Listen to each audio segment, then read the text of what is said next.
So it started for us in the state of Kansas. The Lord had put it on our heart to reach every person in America, which is a bit crazy.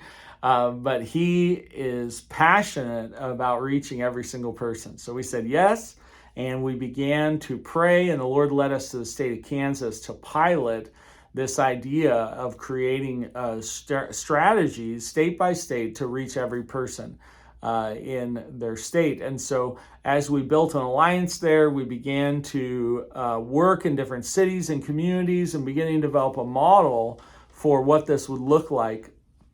And then we had COVID hit, and that threw everything for a loop. But in the midst of that, the Lord began to stir my heart about something that needed to happen to kind of relaunch or catalyze again the work in Kansas as things came out of COVID. And what happened is we had a group of leaders that we began to pray and say, okay, Lord, what does it look like for us to re-engage and relaunch? And so we prayed about doing a summit, and I said, everybody go away and pray, and we'll come back and ask the Lord if we're supposed to do it, where we're supposed to do it, when we're supposed to do it. And so as we prayed, the Lord highlighted Topeka, Kansas, and a particular church that was really involved with us that was there. And so we came back, that was the consensus of what the Lord was saying. And so we said, okay, let's move forward and do that. So we put that on the calendar. And in the midst of the preparation, we're getting closer and closer to the event. A friend of mine sends me an article, and the article said Global Catholic Event, and it was the same week as our event that we were planning. And it said it was in 4 cities. It was in Jerusalem, it was in Rome, it was in Buenos Aires, and it was in Topeka, Kansas. And you might think to yourself, which one doesn't fit, right? But I said, okay, this is a weird article. What is going on? So I scroll up, and under that, it said, Global Catholic Celebration of the Pentecostal Movement that broke out 120 years ago in Topeka, Kansas with William Seymour before it went to Azusa Street. And so I thought, man, this is even a weirder article. And so as I read through it, I felt there was something that God was going to do in Topeka during our event that was connected to this other event. So we get closer to the event, and it's like the week of, and so we were in a time of prayer and worship on a Monday morning here at YWAM Kansas City. And as we're praying, and my team was up there, and they're praying on the mic for the event, and as they're praying, I get this sense that something is wrong. Every time they were praying for the Holy Spirit to move or to do something, I got this sense that this wasn't right. There was something that was off about what was being said. And this just increased over and over again as the program went on and as the prayer time went on. And so as we got to the point where I was like, okay, something is wrong, I'm like, Lord, what is going on? Why am I feeling this grief every time someone prays for the Holy Spirit to do something? And this is what I felt like the Lord said to me in that moment. I felt Him say, it's because the awakening, the revival, this thing that you're praying for and that's coming is not going to be like the one 120 years ago. What's coming is not an outpouring of the gifts, but it's going to be an outpouring of the fruit. And the fruit will be strong where the gifts have been weak, and they will bring my body together for the Great Commission.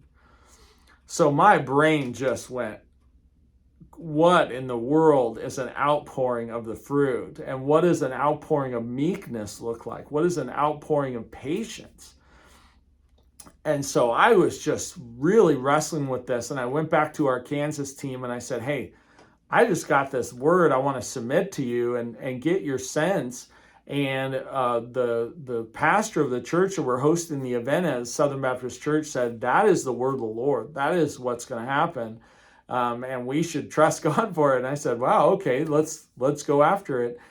Then I find out at the event that the church we're hosting it is across the street from Stones Folly, where this outpouring happened 120 years ago. And so we're at a Southern Baptist church 120 years after, across the street from where this thing happened with William Seymour.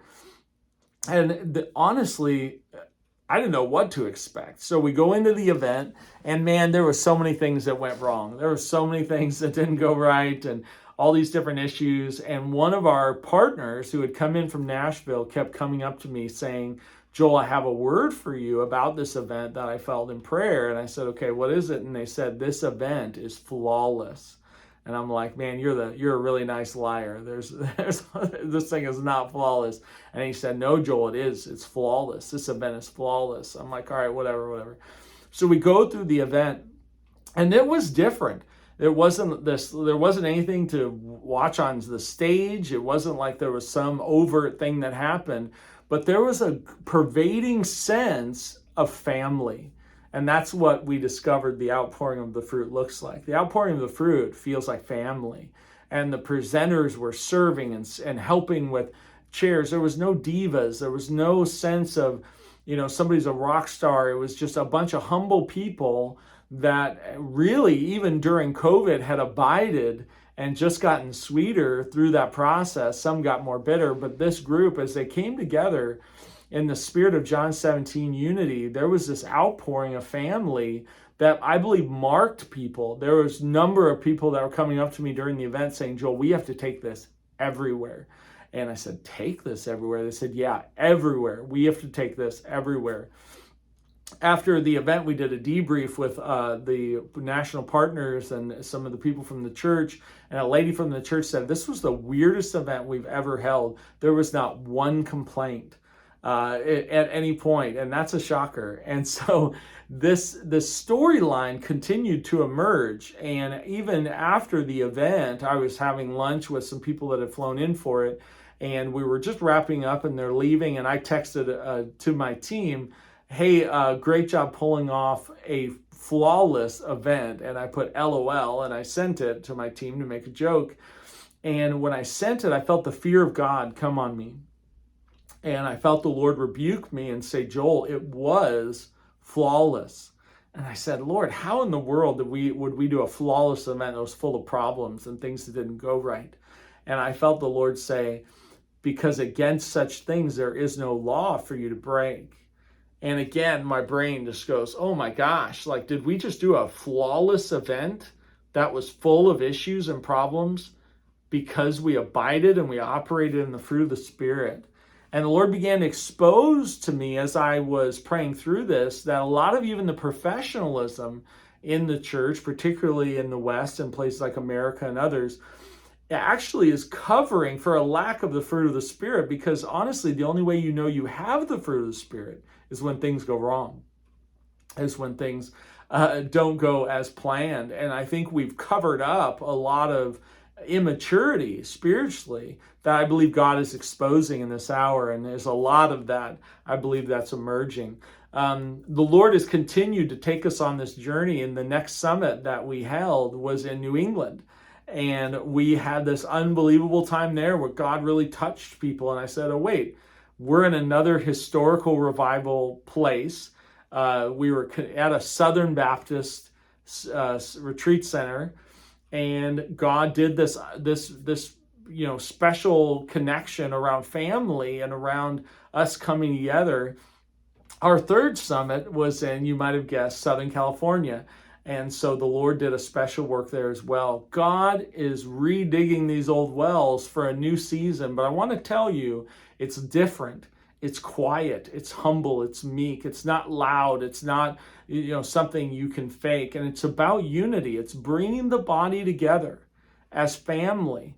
And the fruit are so much stronger than the gifts. And so as we lean in together, I'm not anti-gifts, but man, let's lean in together in the fruit of the Spirit. Let's dig into that area as we walk together to accomplish something that is going to require deep levels of relationship and deep levels of creativity and mission that is just going to, I believe, set the stage for a historic revival that is going to be, I believe, connected to greater shaking and difficulty that's ahead. And this is for our salvation. This is to save America, to spare us from our comfortability and our self-sufficiency, which is the enemy of revival. So we have to really be careful that we don't get caught up in the wrong storylines as God is wanting to show mercy to America and pour out his Spirit afresh in our time.